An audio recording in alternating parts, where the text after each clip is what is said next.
The first time that I had ever left the United States, my parents had still never been outside the country. We never really talked about reasons why, ambitions, but I think we all kind of knew the reasons.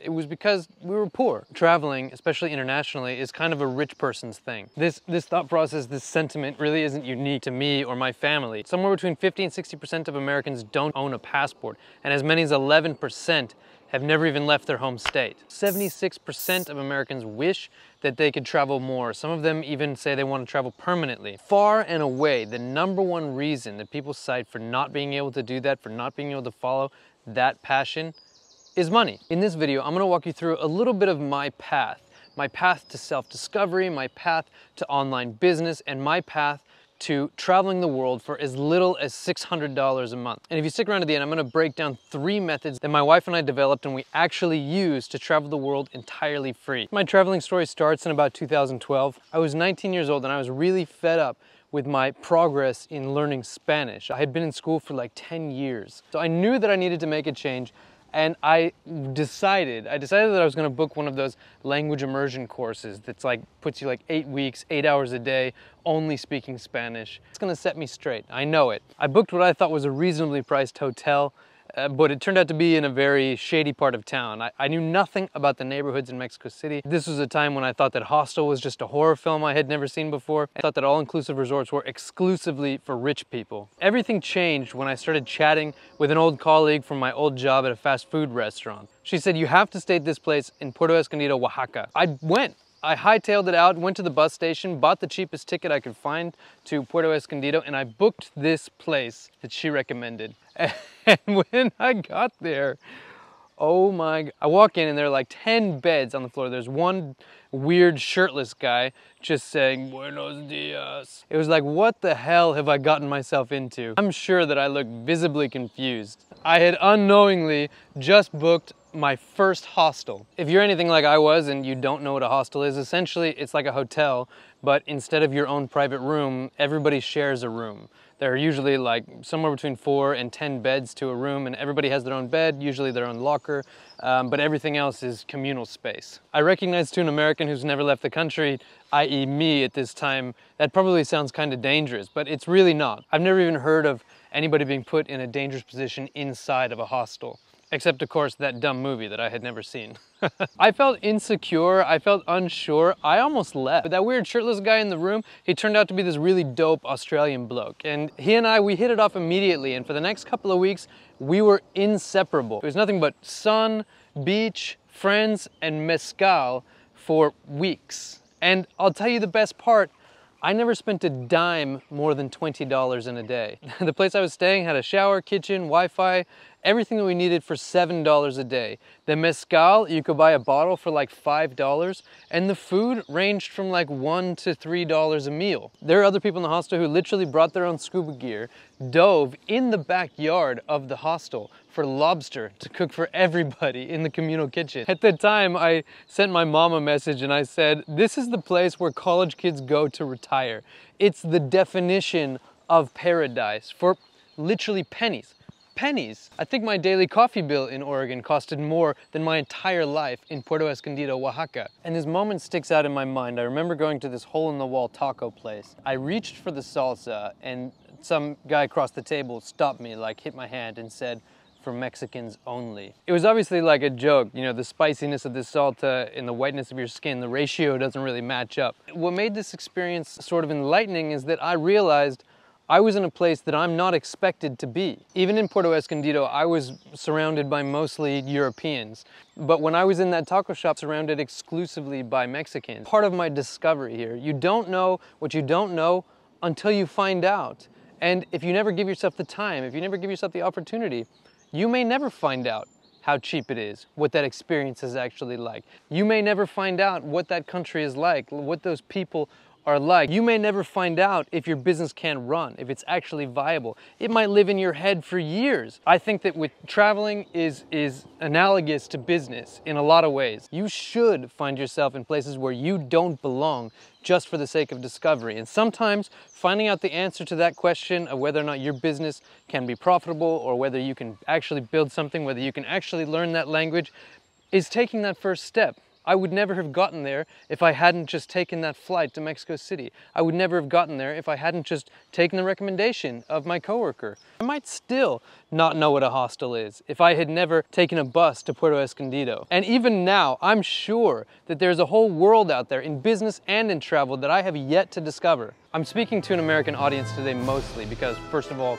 that's just what I am. Secondly, we travel a lot less than Europeans and Australians. And when we do travel, we tend to do it in exactly the same ways that you expect. We book a nice hotel, we pay way too much for food, and we book it during the priciest seasons. But I'm gonna continue down this path, and I'm gonna tell you how you can get all of those things for cheaper or even free. So if you go to a popular resort town like Cancun or Tulum, a hostel's gonna run you anywhere from like $5 to $20, with an average probably right around $12 or $13. If you go to Central and South America, what I found was that it's actually even cheaper, even more exotic. I remember walking along the black sand beaches of El Salvador, literally just there trying to talk to the locals and ask them where the best, cheapest places are to stay. I got a list of places that were not on the popular booking websites like Hostel Bookers and Hostel World. The place I ended up settling on was literally steps from the most pristine black sand beach I have still ever been to, and it cost $3 a night. If you're not so good at math, that's $90 a month. I said at the beginning that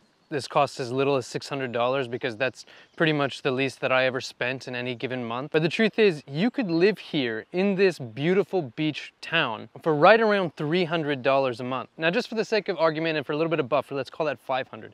Imagine you had $10,000. If you don't know how to get $10,000, make sure to watch my $12,000 a month DoorDash video. I do believe that most Americans with a car and a cell phone could potentially save up this much money. If not in 1 month, then in a couple, however long it takes, it's fine. But let's just say you have $10,000. That $500 a month would last you 20 months in El Salvador.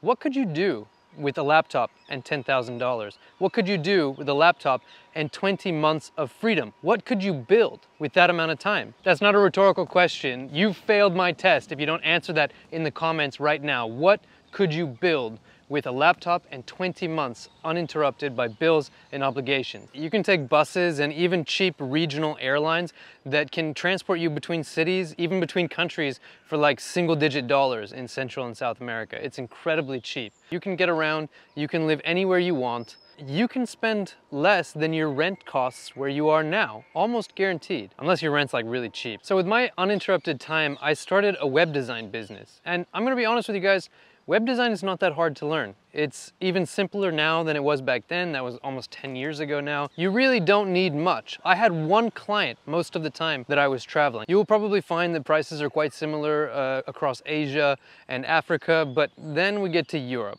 And that's where you think you got me. Ah, Christian, you can't travel the world. Europe, it's expensive. And you're right.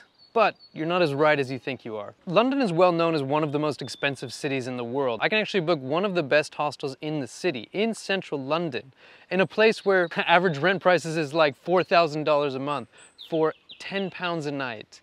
That's like $13 a night. It is gonna be hard to find restaurant food that's reasonably priced in London. It's one of the most expensive things here. But supermarkets are actually way cheaper here in the UK than anything you'll find in America. And there are stores like Aldi and Lidl. If you bought all of your food from those places, you could still be eating for an entire day and have a beer every day in the single-digit dollars. That puts your basic expenses here in London at around $20 a day. At $20 a day, it's not the most luxurious life in the world. All of your bases are covered. It's one of the most walkable cities in the world, and museums are free, lots of activities are free.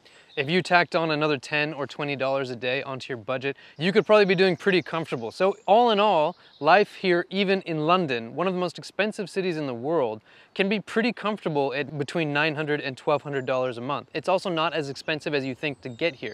Sure, if you come right at the beginning of summer break, your flights are going to be incredibly expensive, but if you're planning a long-term travel, like I suggest everybody does, you can come any time of the year and just stay here, because you're gonna be here anyway during the bad season, right? I could fly from San Francisco to London tomorrow for $284, and I've seen that flight for as cheap as $150. Once you're in Europe, traveling between countries is really cheap too. You can find buses from London to Paris for as little as like $10, and then trains from Paris to Milan for the same price.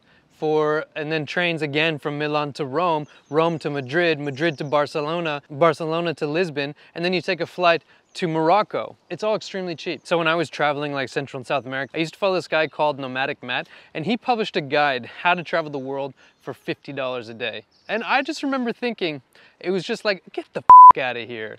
I stopped following him after that because travel the world for $50 a day is a catchy tagline, but the truth is, I think I averaged less than $30 a day, and I don't think I ever spent more than $40 a day on average across a whole month. You can easily travel Central and South America, as well as Asia for, you know, around $600 a month. You can travel Europe for less than $1,200 a month. It doesn't have to cost more than that. In order to do that, you're going to be very flexible with your dates. That way you can get the cheapest flights, the cheapest train tickets, cheapest bus tickets, etc. You are going to stay in hostels because they are a much better experience. They are very safe, and they provide everything you need for the best price. In cheap countries, you're gonna eat lots of street food, and in expensive countries, you're gonna eat straight out of supermarkets. The last thing I wanna mention in this section is that it's fine to do fun things, fun activities, but don't fall for those stupid tours that are meant just for tourists. They're overpriced, and even if you want to do them, you can almost always do it for way cheaper on your own. So I'm not usually one to fall for these local sales tactics where they try to rope you into stuff. In Cusco, which is the nearest city to Machu Picchu,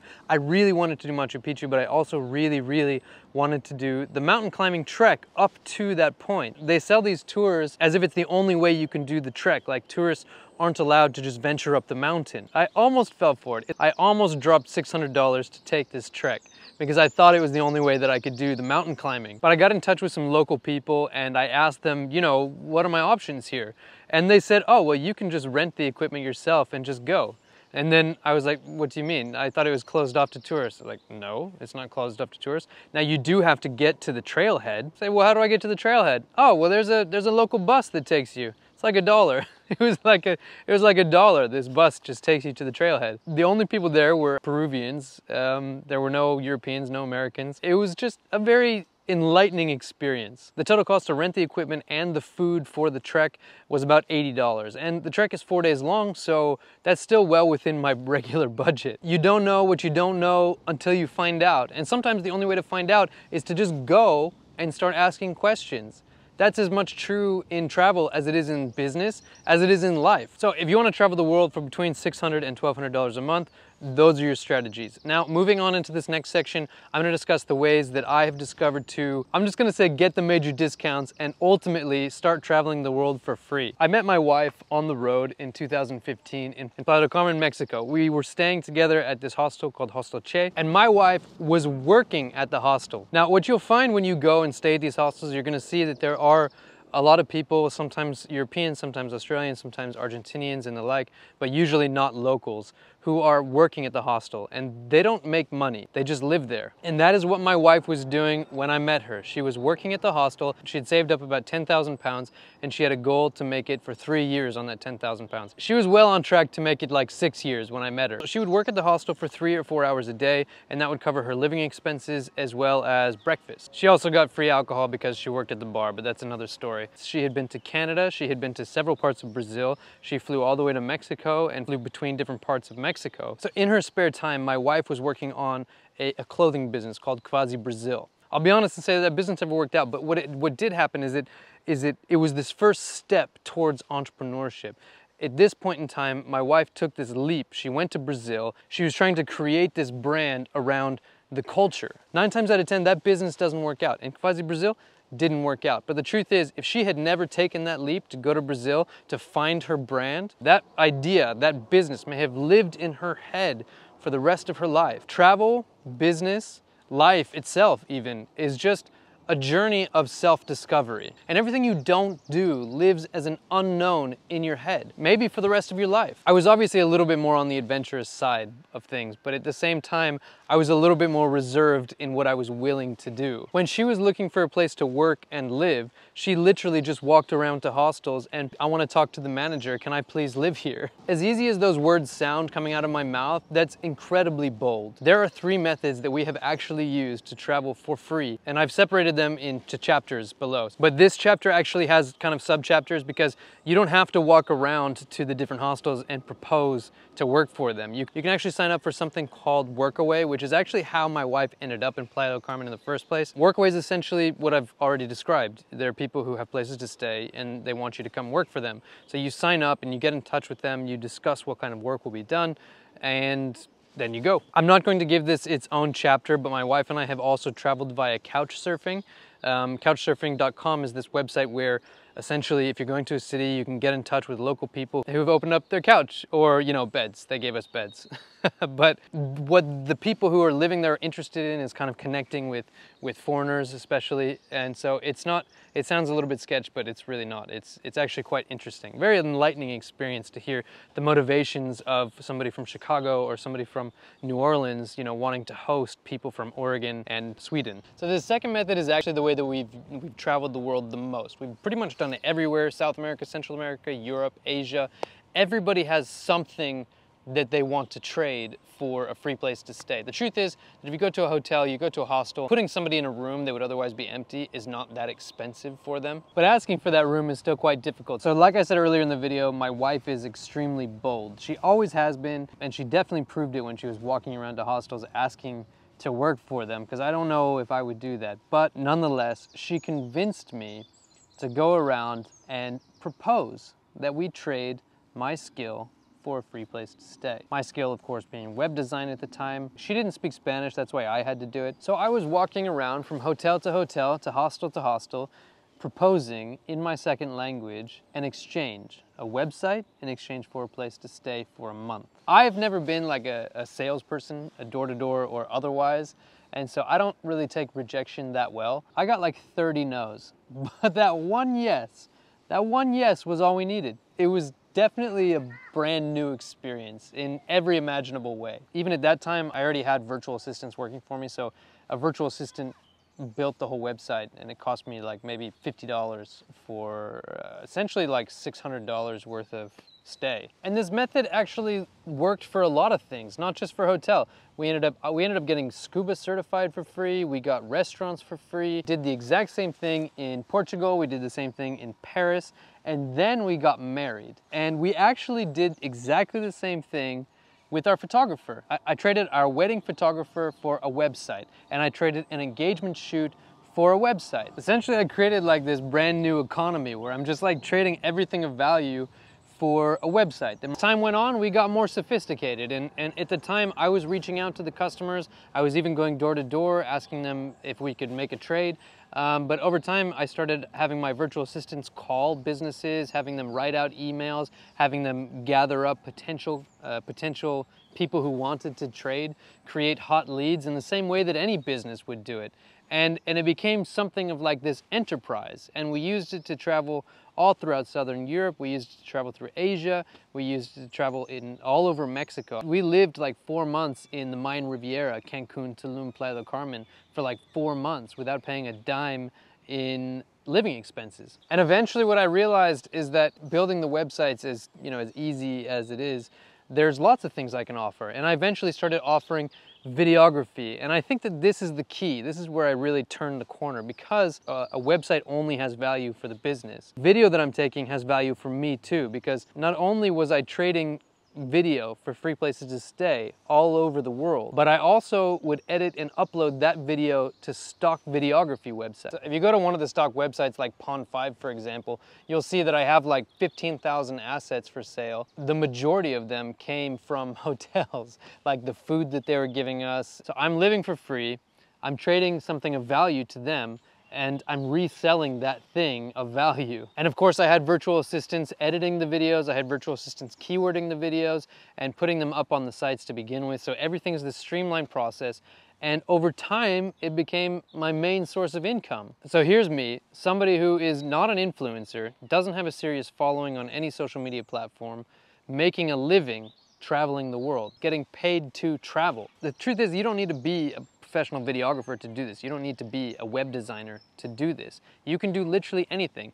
Deborah, she's an artist first, and one of the places she stayed just wanted her to paint a mural. I met somebody who was a carpenter doing this. We would walk around from hostel to hostel, hotel to hotel, and say, can I live here for a little while in exchange for some carpentry work? I even met somebody who would work 2 or 3 hours at the front desk of a hostel, and then, you know, for like 4 or 5 more hours, they would go sell bracelets in the street, and that was just literally how they made their entire living. There's something so liberating about it because you can do literally anything you want. Pick a skill. What is your skill? What would you do? Answer in the comment. The last method that we have actually used to travel the world for free is be an influencer. And I know, this is a so stupid thing to leave off on, but the truth is that you don't really have to be a big one to get stuff for free. I have like 10,000 Instagram followers and they're super not active. I gained them years ago. But there are hotels out there, especially brand new ones, that want just anybody to come and stay with them and post about it on their Instagram stories. I'm not joking. I had like 50 or 100 people looking at my Instagram stories. That's probably less than most of you. And that was all this place in Tulum wanted, was like 4 stories a day about how great the hotel was. The second method is the one that we've used the most, but the third method right here is by far the easiest. Building a website, doing the video, it still takes work. Posting a few stories on Instagram really doesn't. Now, of course, building up the influence does take time and does take work, but the truth is that some of these hotels don't really care how big your influence is. They'll give you 3 days just because they need social proof. If you're a small influencer, Instagram, YouTube, or otherwise, I would say attack these places, attack brand new hotels that are opened very recently. They need the social proof. Attack them especially in the off season when they're always going to have empty rooms anyway. You contact 100 hotels and 99 of them say no, but 1 says yes, that's a success. All you need is that 1 yes. Thank you guys so much for making it to the end of this video. I recognize that that was not like a comprehensive guide to traveling the world for free, but I hope that that gives you some really great ideas. If enough of you are interested in me making such a guide, please let me know in the comments below, because maybe I will. I've been thinking about a couple of books and guides that I want to write, and that just might be one of them, but I do need to see that there's demand there. So let me know in the comments below, and I'll see you guys very soon. Thank you very much.